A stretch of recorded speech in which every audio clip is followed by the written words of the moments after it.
Hello everyone. Today we are going to see a classic business development book, Good to Great. This book was written by Jim Collins.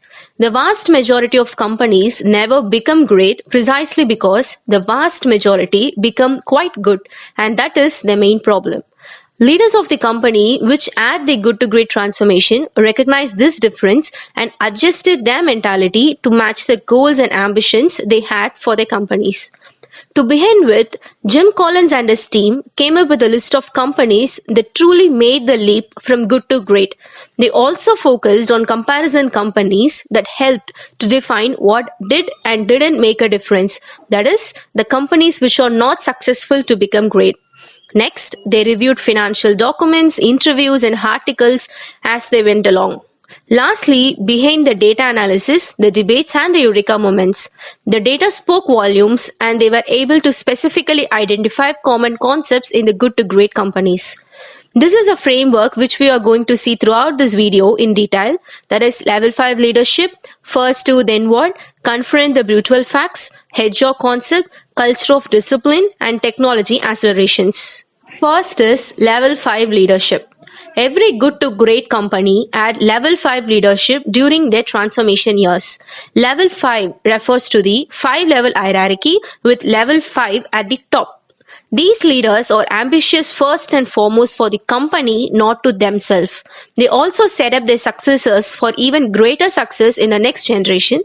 Whereas egocentric level 4 leaders of comparison companies were very ambitious to save money for themselves and often set up their successors for failure. When things doesn't go as planned, they look in the mirror and blame themselves, taking full responsibility, whereas the comparison company CEOs, that is, the companies which didn't make this great leap, often did just the opposite.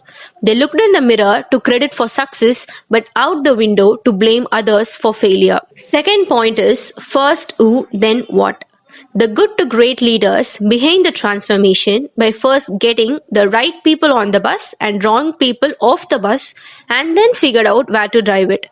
The key point of this chapter is not just the idea of getting the right people on the team. The key point is that who comes before what? Before vision, before strategy, before organization structure, before tactics, before everything, we have to choose the right people.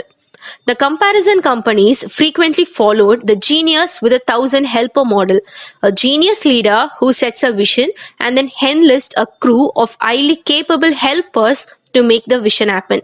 This model fails when the genius departs. Good to great management teams consist of people who debate vigorously in search of the best answers, yet they unify behind decisions. That is, they all are leaders. Third point is confront the brutal facts. If you have level 5 leadership and you have the right people, then the whole organization is able to put company performance ahead of their own egos. This enables you to confront the brutal facts without losing faith that the company will be successful. To make good decisions, you need to confront the facts even if those facts are brutal and uncomfortable. The leaders of the good to great companies start by assuming they don't know what is required. They ask questions until a picture of reality emerges. The continued use of probing questions slowly brings down the reality to the surface. This is the opposite of the superstar leaders who assume they have all the answers and just need to make their team execute. These leaders are likely to make bad decisions because they don't have a true understanding of the facts. Things can and will go wrong. Even great companies make mistakes. Great companies don't try to hide these mistakes, rather, they try to learn from them. Before we move on to the fourth concept, let's briefly look at something called the Stockdale paradox. The concept is named after James Stockdale, who was a US Navy Vice Admiral. Stockdale was a prisoner of war for over 7 years, during which time he was tortured many times. When asked how he handled the uncertainty of his outcome, he said essentially that he never doubted that he would survive. Not only that, he never doubted that he would turn the experience into one of the defining experiences of his life. When asked which kind of people didn't survive, Stockdale said it was the optimist.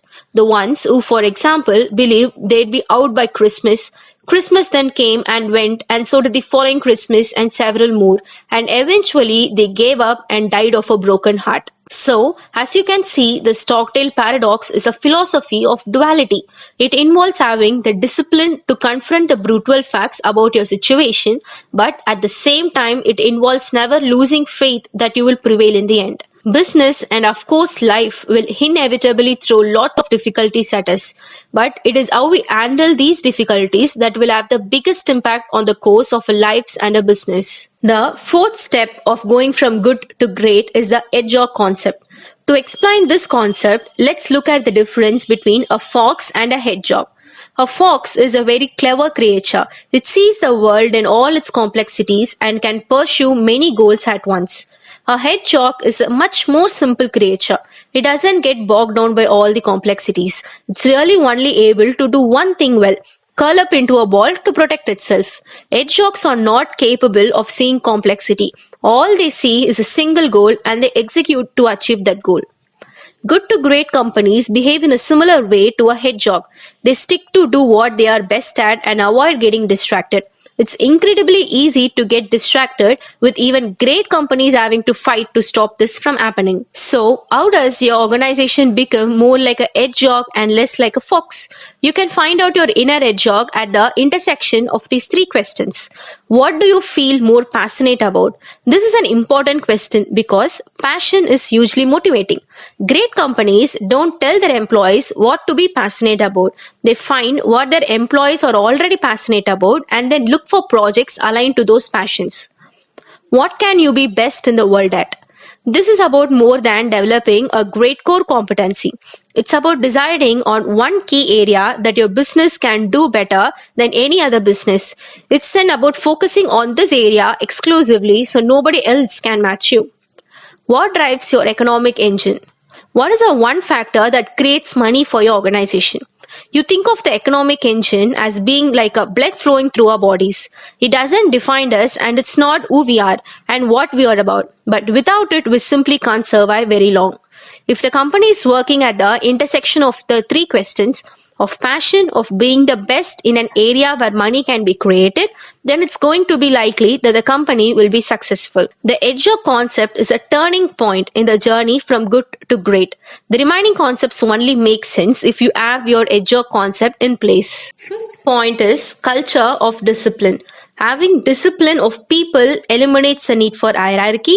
Having discipline of thought keeps everyone on track. Now we move to the discipline of action, which eliminates the need for bureaucracy. This means that there is no need to exclusively control the actions of your people.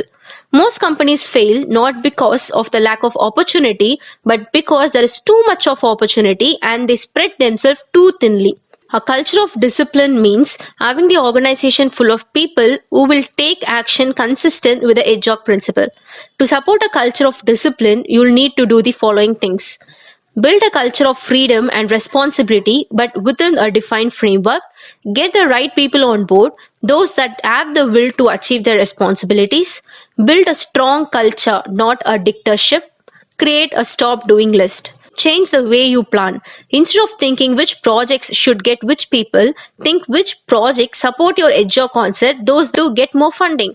Those that doesn't support the hedgehog concept get less funding. Sixth point is technology accelerations. Good to great companies think about technology in a different way. They will invest in new technology only if it serves their hedgehog concept.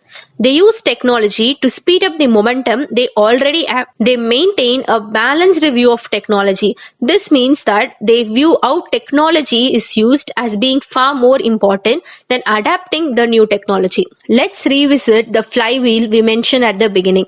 Imagine a very large flywheel, thousands of kilograms or pounds in weight. To get it to spin, you need to start pushing it.